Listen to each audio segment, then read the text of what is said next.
This video is sponsored by YouGov. So recently I found a new way to make some much needed extra cash on the side, and it's called YouGov. It's so simple. You just take a survey about anything from public affairs to politics to brand products, and then you earn points and then redeem those points for cash rewards. It's completely free to join and even offers you extra points when you invite your friends and family or when you're a newcomer. If you're a little nervous about spending money on upcoming games like Metroid Dread later this year and beyond, why not answer a few easy questions to make some quick extra cash and get you some games? Click the link in my description below to get started today. And now, on to the video.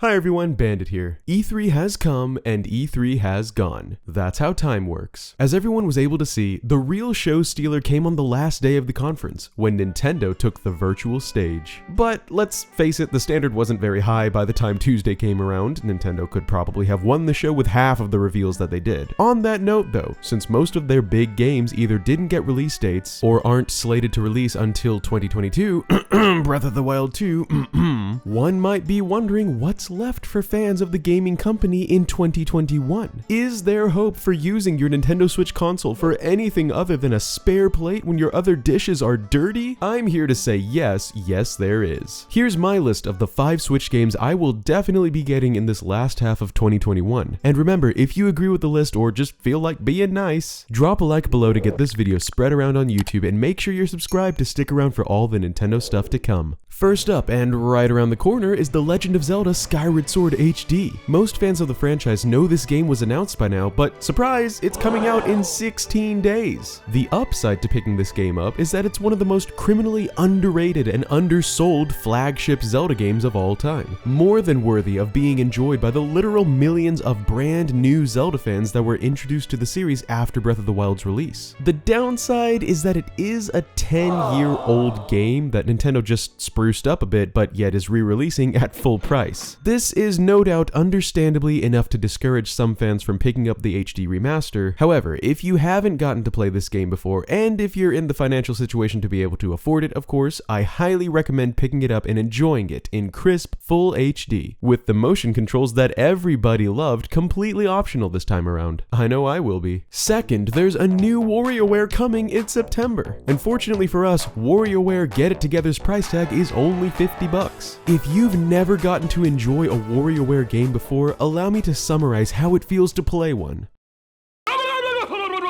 WarioWare games are multiplayer experiences composed of dozens of fun, time-sensitive mini-games that keep you so involved with its high-speed gameplay that you won't even be able to concentrate on the fact that your older sister is winning.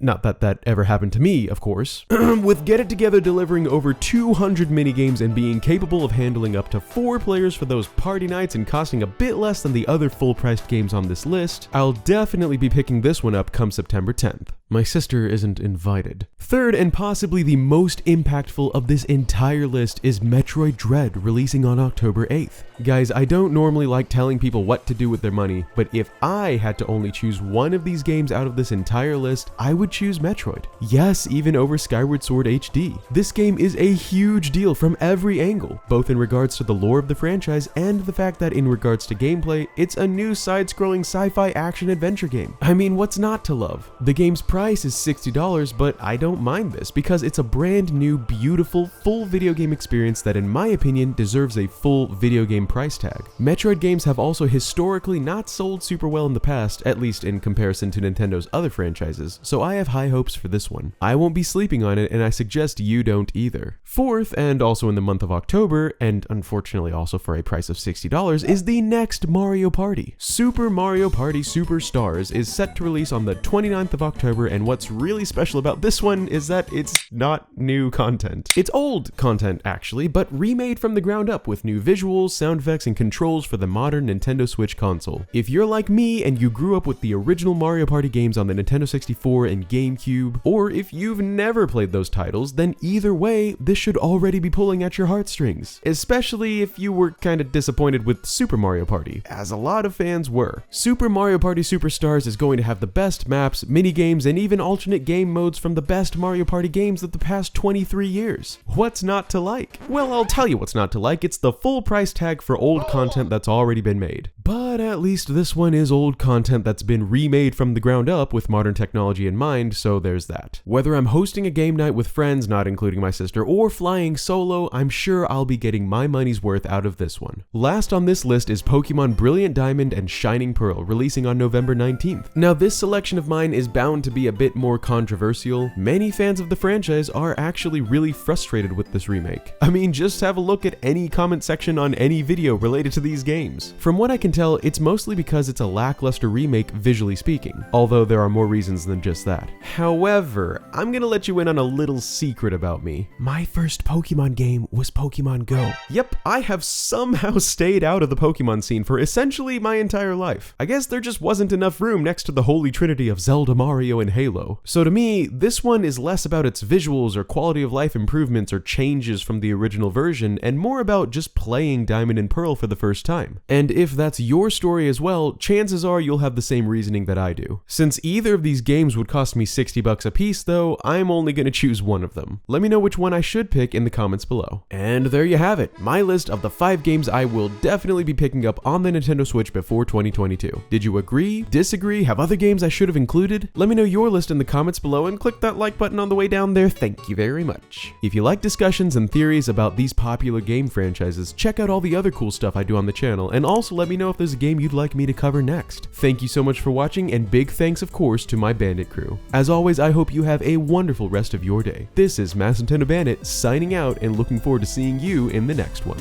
Peace!